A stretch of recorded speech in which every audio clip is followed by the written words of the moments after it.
Whew, and we're live. Welcome to another edition of the Professional Practice Builders Society tips and tricks show, tips and strategy show. Wow, this has been a long Tips day. and Long tricks, hey, tips, whatever works. tips, tricks, strategies, fun. Oh, this has been one crazy day, folks. Anyway, welcome. We're so happy you joined us. My name is Chris M. Sprague. I'm on the screen with my co-host today. And always, I say today every week, and I think people are going to start asking, do you have a different co-host tomorrow? No, it's today and every day. You never know what could happen. Could be Dr. Frank could show up here next week. That's true. I don't know Dr. Frank, so if Dr. Frank shows up, you better unless you're going to put a wig on, maybe with a little hat or something. Anyway, why don't you introduce yourself to the folks, Dr. Mark? Good evening. My name is Dr. Mark Kosman, the co-host of the show and the co-founder of the Professional Practice Builder Society, and we're here to continue our conversation this month about the IDAP system of trying to help you create great content so that you can market your professional practice, your expertise, your services, get people to find you online, engage with you, all that cool stuff. So what are we talking about today, Chris? Yeah, today we're talking about the fourth step in the IDAP process, the packaging step. In other words, can you package the step-by-step solution that you've first been able to, first you went out, you identified your ideal client's problem, you figured out you could define it properly, and then you figured out you could articulate it, which is always key, because so many people in the business, so to speak, and in practice, can articulate it well in their own jargon, but can't really articulate it in the way that their ideal client's going to understand it. It's like what's the chemical name for aspirin? Danged if I know. Well, come on, you got the DR in front. I know it comes from some kind of mold that comes on tree bark. That's as much as I know about aspirin. But there's some technical name that doctors used to say, and it's it's aspirin. Okay, I get it. Or naproxen. It's like you say naproxen, you go. People look at you now and go, what do you mean naproxen? Aleve? Oh, okay. So once you figured out that you can get this, you can articulate something in the way that your ideal client's going to understand it. Now you got to figure out how to package it. And what Dr. Mark and I have done is come up with three very simple ways for you to understand how to package it and get the packaging right. Hopefully the first time. If not the first, maybe the second time, because let's face it, first you don't succeed, well, package again, right? package again, exactly. And we'll get to that because there's actually truth to that. You can package and repackage. There's lots of fun things you can do. But first, let's be clear what we mean by packaging, right? You've created a piece of content here now because you've gone through those first three steps and you've articulated. But now you got to kind of decide what kind of content you're going to create, right? You could be doing video, you could be doing live stream video like we're doing right now, you could be blogging, you could be writing an ebook, you could be making a full-length documentary feature film. There's lots of forms that your content can take. So how do you actually go about choosing that? And we started with key to success number one is, hey, listen, we do sound like a broken record, right? Where do you think we're going to go? We're going to go back to your ideal client. What form would they like to consume the information through? Have you spent time identifying your ideal client? Well, you had to if you actually were able to identify the problems that you could solve for them and articulate those. But now you got to think through and say, well, what's their preferred mode of communication, of consumption of information? Are they video people? Are they mobile device people? There's some demographic clues you might look into to sort of think that through. Are they a blogging community primarily, where they want to see written blogs on a regular basis, kind of thing? So there's lots of different ways to do that. But key to success number one, go figure, is think the way your ideal client thinks, right, Chris? Yeah, exactly. You got to figure out where they hang out. It's all about where they hang out and how do they consume information. As we were talking about this episode, we came up with a great example. If your ideal client is 80 and above, they're not going to be on YouTube. They're not going to be blogging. They're not going to be, the majority of them are not going to be on the PC. They're going to be still using the yellow pages. However, if your ideal client is 21 and under, like 21 to 18, then they are going to be blogging. They are going to be out there on apps. I mean, apps is, for them, for the younger generation, is this thing. In fact, there's this research study they just did where they showed kids nowadays older computers, and first they didn't even understand what they really were because things have changed so much. I mean, they look at this big hunky this big bulky hunking thing in front of them, and they're going, "What is this?" And they're turning their nose up because it's so different from what they're used to. Now think about that. That's only 20 years ago, 25 years ago. I mean, think of all the changes that have happened. So, wow, yeah, even in the last 5 years, I mean, everything has changed dramatically. So, and the reason that we bring this up is because just because you like to do it one way, just because you are comfortable doing it one way, doesn't mean it's the best for your ideal client. Now, right. That is a part of this, which in fact leads us right into item number 2. Is what do you feel most comfortable doing? So right. So you absolutely. So you have to start with your ideal client, but you also have to do what makes you comfortable. And by the way, it's kind of, once you figure out where your ideal client's hanging out and also what makes you feel comfortable, it is going to be another possible stopping point. Because if you are not comfortable doing video and all of your ideal clients are hanging out on YouTube all day, then you've got 2 choices. Either you get very comfortable doing video. Well, there's technically 3. For video, there's 3. One is you come to Dr. Mark and I, we help you out, and we take care of you. That's number 1, and it's always number 1. Shameless plug. But anyway, there's really 2 other solutions. One, you begin to feel comfortable with video. That's what Dr. Mark and I help you do. Or right. 2, you can up your game and up your skill set. Yeah, for sure. Right. Or 2, you get a different ideal client. And that might be harsh to say, but if your ideal client loves video and you are not wired to do video. Now remember, I talk a lot about how you're wired, and if it is just not what you are wired to do, I completely understand. But then you've got to make a choice. You've got to go find a different ideal client. Or option number 3 is possibly re-educate and create a whole new social media channel. That in today's world is so difficult. You might be the next Facebook. You might be the next Twitter. That's great. I would never stop you from doing that.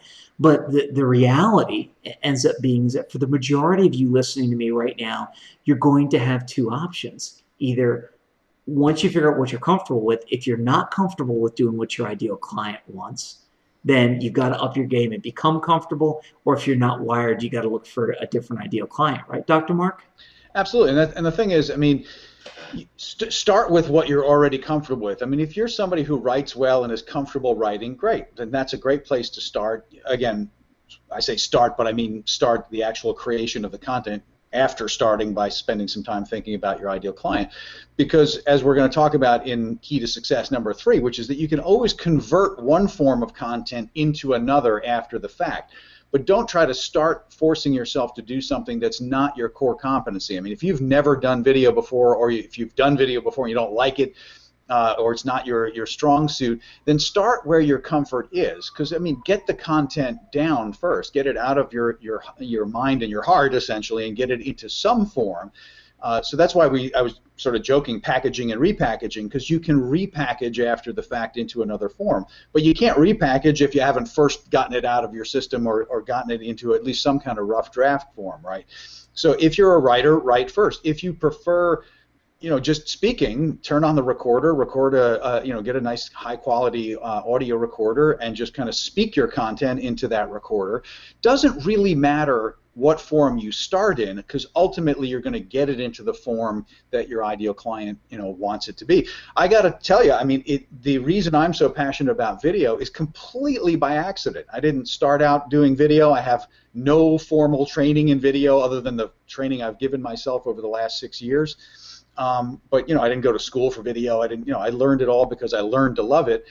I learned it by accident, by repackaging, by realizing that, when I was doing it what I call the hard way before, I would write the blog post first. Then I decided I wanted to make a podcast out of the same topic, so I'd record the podcast. And then I wanted to create a little promotional video for the podcast and for the blog post, so I'd record a little 2-minute video promo to put out there. And then I scratched my head one day and said, if I did the video first, I'd already have everything else completed, because by doing the video, I can now pull the audio track out of the video, and I've already done my podcast episode, and I can send it off to a transcriptionist and get actual text back, and I can re-edit that into the blog posts and social media posts. So to me, I came to video out of an efficiency thing and then learned to love it once I got into it. I didn't start from saying, hey, video is the most awesome thing on the planet. Right, exactly. And the interesting part is, from a packaging standpoint, we were talking about 3 keys, and kind of the repackaging, I think, is really our bonus key for you tonight, because in the end, the 3 keys to packaging are: you first start off, where's your ideal client hang out? What do you feel most comfortable doing? And then what's the intersection of those two?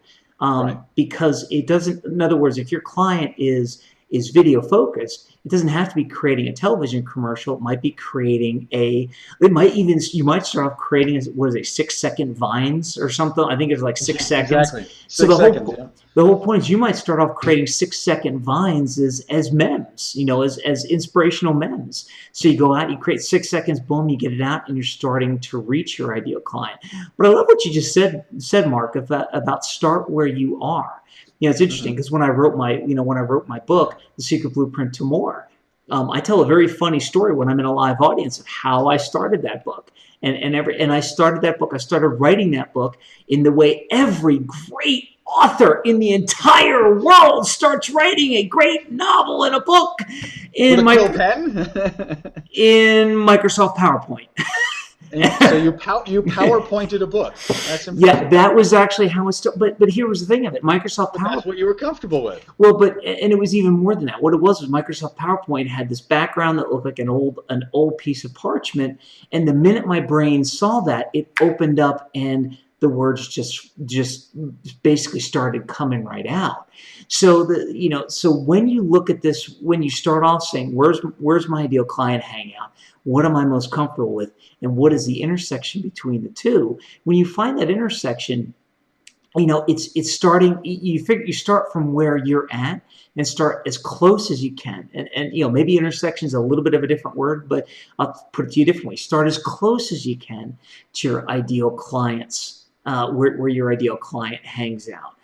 Because I would think that even if people are on YouTube all day, those people are probably still also doing maybe iTunes and maybe listening to some shorter podcasts. So maybe you start podcasting.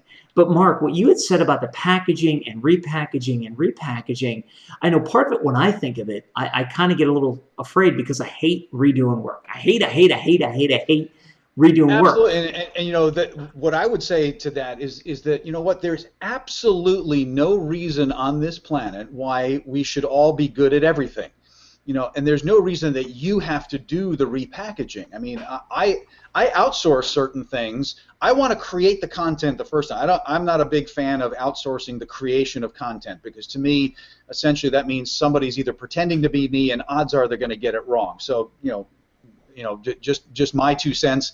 I'm not a big fan of hiring somebody to pretend to create the content on my behalf. So I want to do that first draft, but I want to do it in whatever form I'm comfortable doing. And honestly, that varies. I mean, I start writing sometimes, I start with video sometimes, I start with audio sometimes.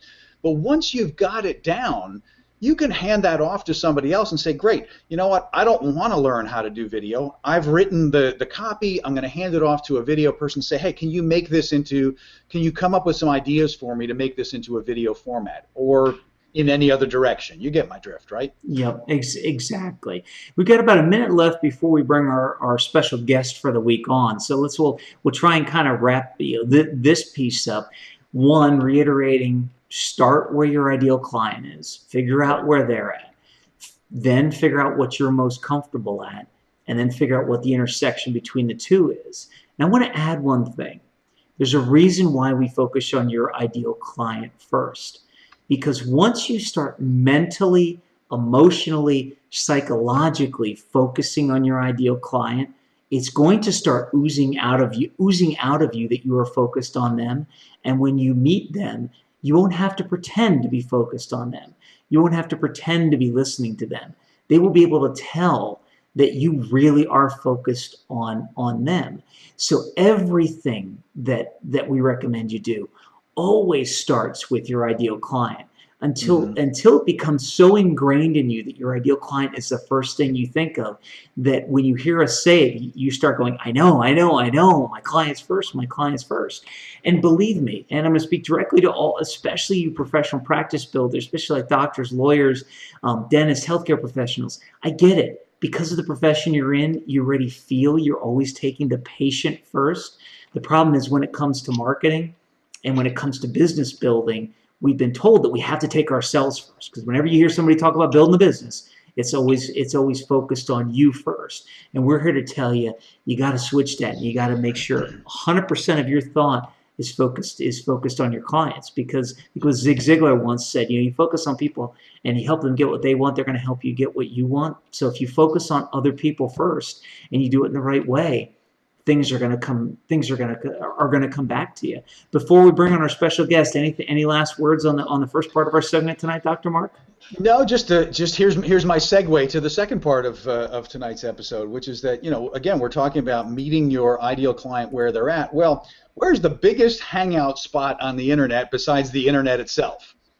We can't really escape the importance of my house. Yeah, well, it is at my house. No. Wait a minute, let me look around. Nope, it's not. No. There's not room for about 1 billion people in your house, but there's room for about 1 billion people. Am I quoting the right stat? I'm trying to remember what I last heard because it changes so much. But There's a lot of people on this little place on the web called Facebook, and so we want to make sure that as a professional practice builder, a little bit more about Facebook. As you've been observing, hopefully, the second half of our show is our social media segment. So we got a very special guest for you. Who do we have, Chris? Yeah, tonight we're going to bring on Cynthia A. Brown, and there she is, and she is a social media.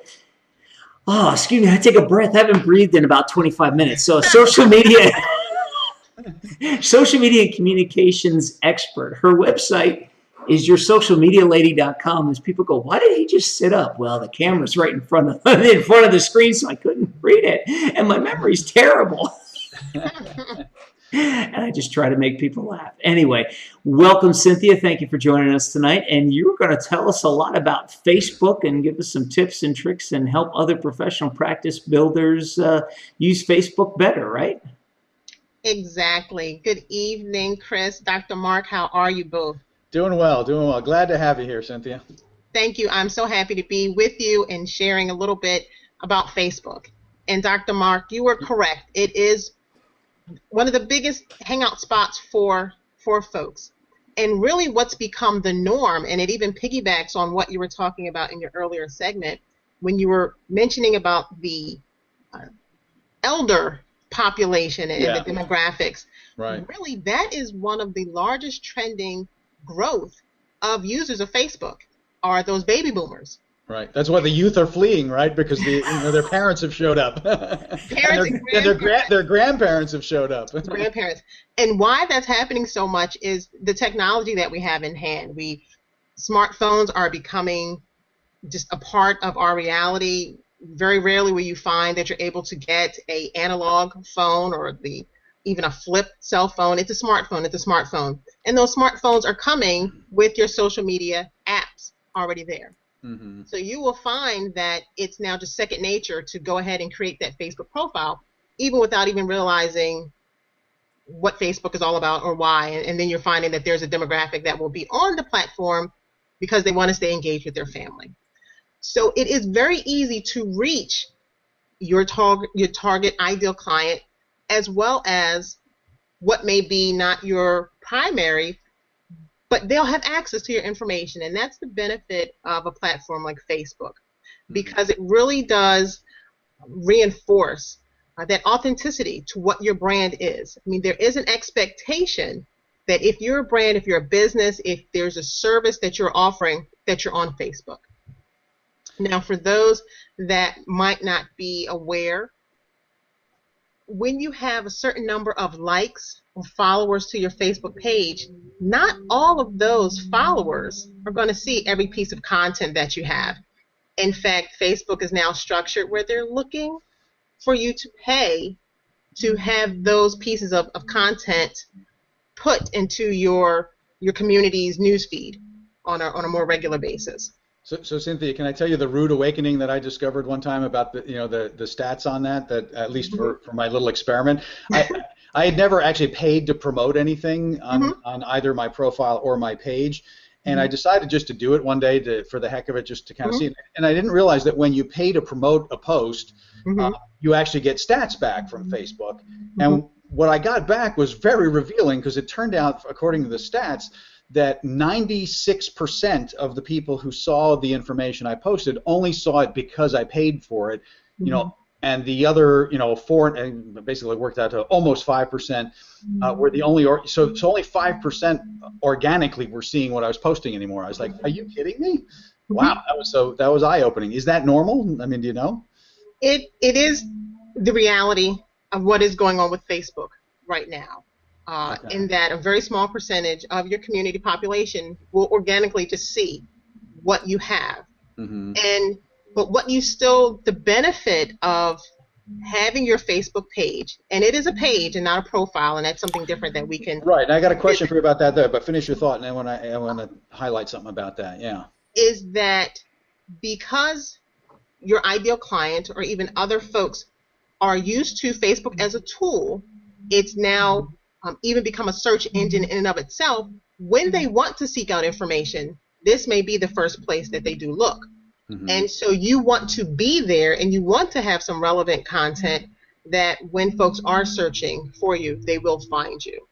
So that's another element to wanting to have a Facebook presence, is that you want to be found when people are looking for you within Facebook.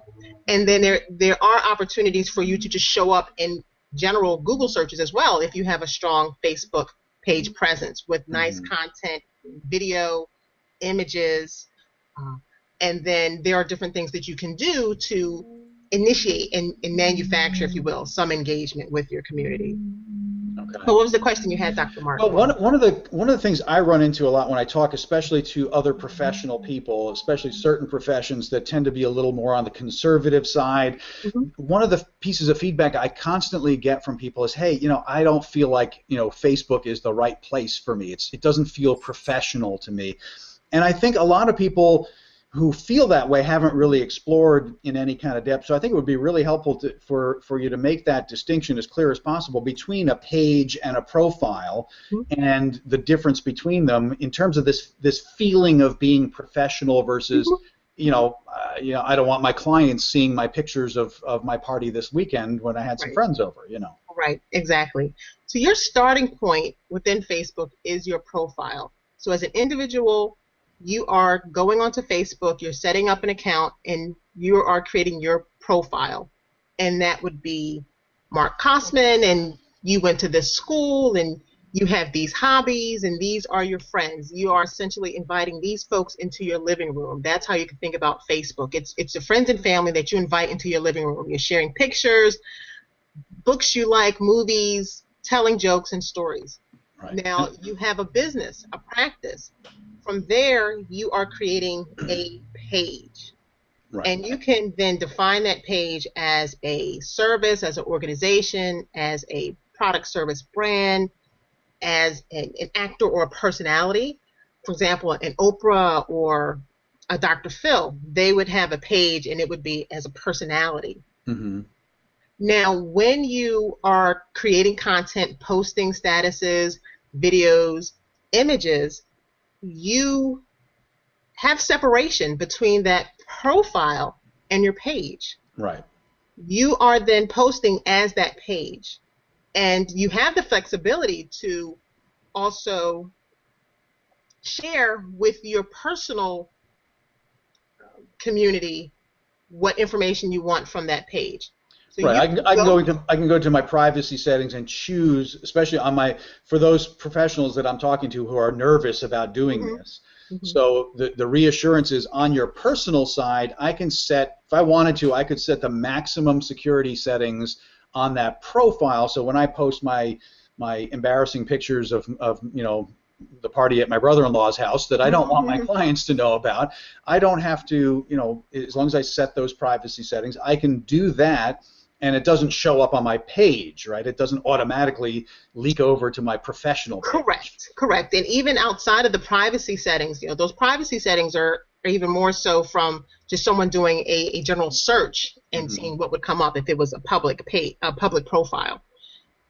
Regardless to your privacy settings, nothing's going to leak over onto that page, because when you post, you are posting as Dr. Mark, the video marketing doctor. It's that page. Right. And no one realizes that you are the Mark Kosman, that's the video marketing doctor, because when they look to your page, they're only going to see that handle that's posting. Right. And you can have multiple people that will provide content to your page, and it would be the same situation. They would add to it, and they would be adding it as that page name and not the individual. So I can have other people that I put as managers to help me work my page. And Cynthia, do I remember right that on my page here, on my professional page, if I want to, I can also set the settings so that other people can't post or they can start a post, but I have to approve it. Is that right? You can have that control you are. If I'm nervous about that, and I don't want people to be able to say something negative about me without my being able to curate that. I can control that, right? I mean. Correct. Yes, you can set a certain moderation filter on your page where if someone posts, you have to review it. Right. Same as I can on my blog, right? So. Correct. Yes, and then you can also just have any comment go onto your page. You can also filter, or rather blacklist certain vulgarity. You can even blacklist certain individuals. So if you find that you have a cantankerous client, or a competitor who's being mean, exactly, you can go ahead and put their Facebook name, identify them, and then they would be prohibited from liking, even commenting to the point where it comes into your queue to review. They would not have any ability to do that. So really, I mean, in the end, what we're talking about here, because I know a lot of professionals I talk to had the same concerns, Dr. Mark and Cynthia, the fact that, separating personal and professional. I kind of tell them, look, when you go after an ideal client, you really should let them know all about you, unless there's some things that are super private. In other words, unless you're really using your Facebook page where, a year ago you had, some dramatic injury or something like that, and you were used to. So in other words, let me take a step back. What I normally tell people, and tell me if I'm right or wrong on this, if you are used to using your page for super private stuff and it's out there already, like really private, like deep, whether it's medical or whatever, then you want to make absolutely sure, and you have ways in Facebook of doing that you set up a good page for your business and you keep them segregated, and there's ways to do that.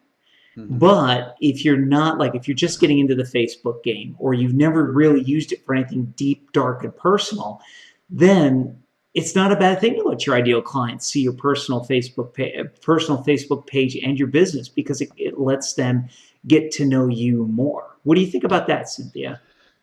I think that is a good point, because what do they say? People do business with the people who they know, like, and trust. Right, absolutely. And so there's an element to putting forth some of your personality, some of your interest.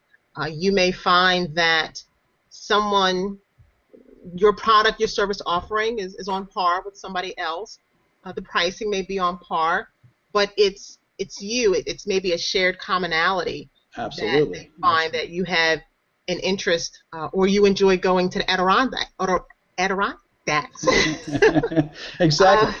But see, that's even in my former profession, or still currently profession, but my side gig as a psychologist. I mean, psychologists are very sensitive about putting personal information out there, and I kind of coach people to kind of find a happy medium, in the sense that, look, when that client shows up in your consulting room, they're going to get to know you, even if you're a very, psychoanalytically oriented kind of person who doesn't show much. You're going to show some personality. I mean, you're a human being, right? So some of that, makes sense to be showing also even on your professional page. My other warning to people in general, is, look, yes, even with the maximum security settings, you always want to be cautious what you're putting even on your personal profile, because let's face it. I mean, you can't stop one of your friends from cutting and pasting and putting it someplace else. So I mean, private in quotation marks should always be around social media. To me, I'm having a private conversation with my good friend standing in the middle of a very busy mall.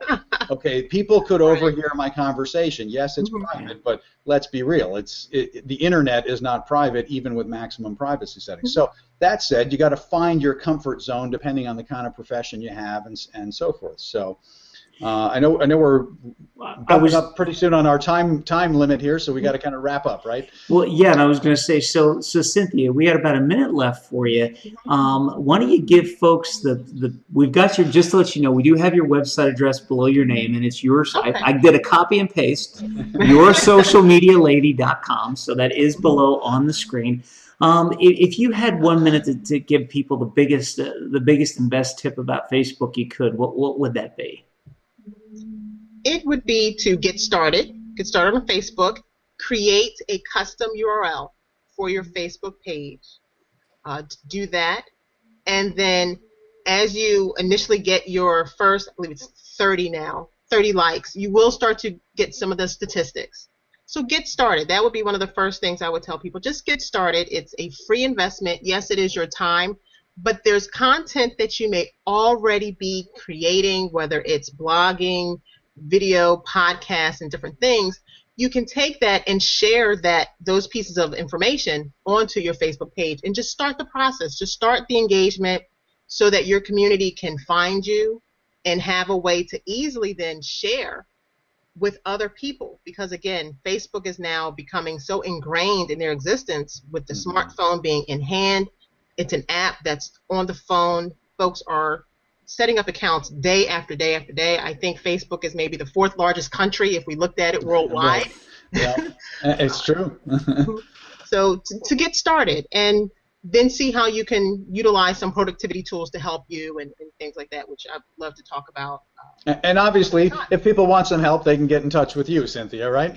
Exactly. I'd be happy to coach a user through getting started, maintaining their presence within Facebook and other social media platforms. So I thank you for the opportunity to share and chat with you gentlemen this evening. It's our pleasure to have you. You're welcome, Cynthia. It was great having you. Once again, folks, go out to yoursocialmedialady.com. It's on the screen, and you'll be able to see that. And you can see all the great work Cynthia is doing in and around social media. And if you need help with Facebook, definitely reach out to her. And we look forward to having you back on the show again soon, Cynthia.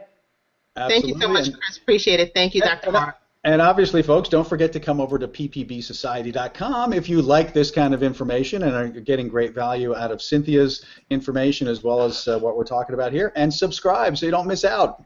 Exactly. And once again, until next time. What he said and what she said. What he said. Have a great night, folks. We'll talk to you later. Bye-bye. Good night. Bye.